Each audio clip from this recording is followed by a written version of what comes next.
Andrew McCabe, ex-FBI deputy, describes remarkable number of Trump-Russia contacts. Former FBI Deputy Director Andrew McCabe condemned what he called the relentless attack that President Trump has waged against the FBI even as it continues scrutinizing whether Americans in Trump's campaign may have conspired with the Russians who attacked the 2016 election.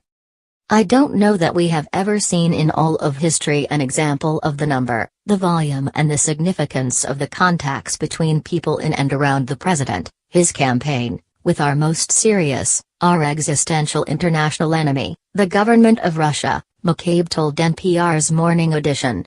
That's just remarkable to me.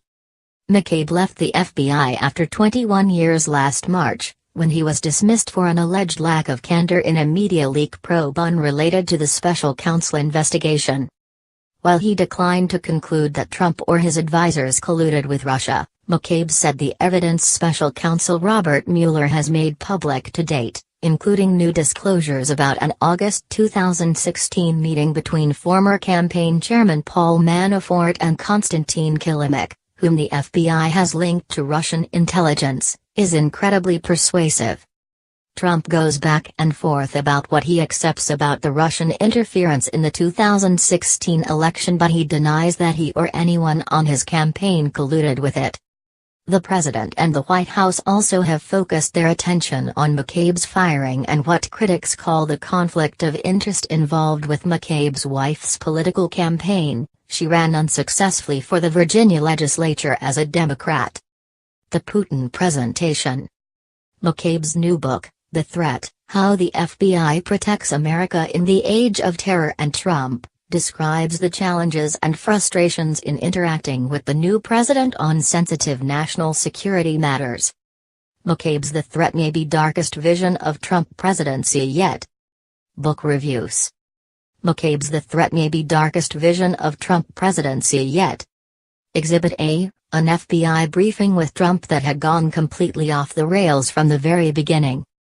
McCabe said the topic was supposed to be how Russian intelligence officers were using diplomatic compounds inside the U.S. to gather intelligence on American spy agencies.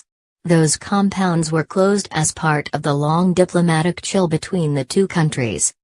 Instead, the president kind of went off on a diatribe, McCabe told NPR, explaining that Trump changed the subject to his belief that North Korea had not actually launched any missiles because Russian President Vladimir Putin told him that the U.S. intelligence assessment was wrong and that it was all a hoax. The president, in short, was taking the word of Putin over his own top advisors.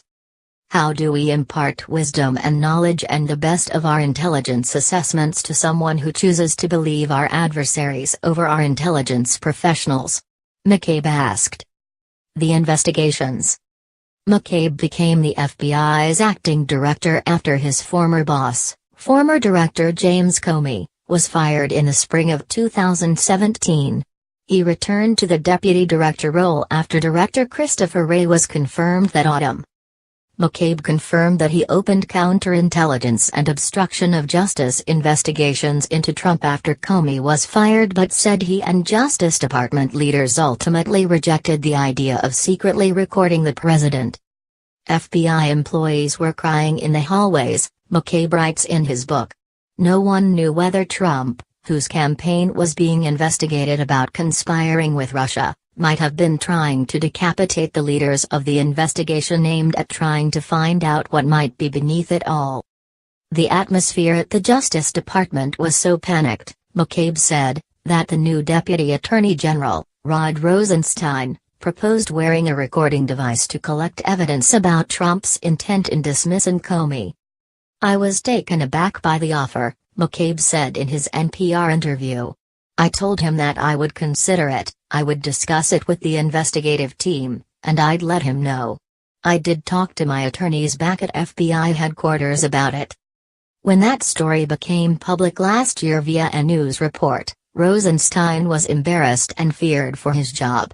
He also sought to make clear that he never actually went ahead with a secret recording, which is correct, McCabe said, because no one involved ever tried to attempt it. We all agreed it was a horrible idea and it was not something that we would pursue, McCabe said. So while the Deputy Attorney General says he never authorized anyone to wear a wire, that is true, he never authorized it because we never asked him for that authorization. McCabe says he was wrongly fired. On his own firing, just 26 hours before his federal law enforcement pension was set to vest, McCabe said he intends to sue the Trump administration for wrongful termination and other issues.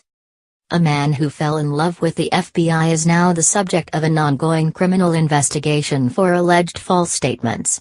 A grand jury has been impaneled in the case, but it isn't clear whether prosecutors will bring criminal charges.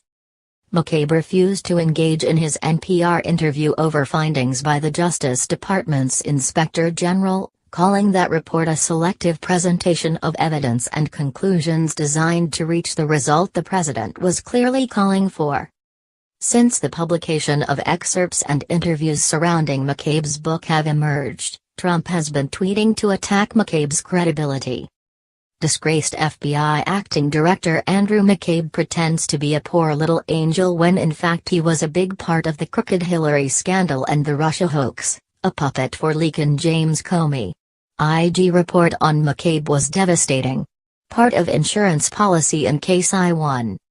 Many of the top FBI brass were fired, forced to leave, or left. McCabe's wife received big dollars from Clinton people for her campaign. He gave Hillary a pass.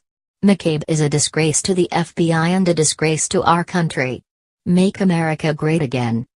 That's just more evidence, argued the former deputy FBI director, that he was singled out then and he's being singled out now. But that's not just bad for him, he argued. The thing that concerns me going forward is firing me 26 hours before my retirement sends an unbelievably chilling message to the rest of the men and women of the FBI, McCabe said. It sends a message that if you stand up for what you think is right, and you do the right thing, and you honor your obligations to this organization and the Constitution, that you too could be personally targeted and lose those things that you've been building towards your whole career.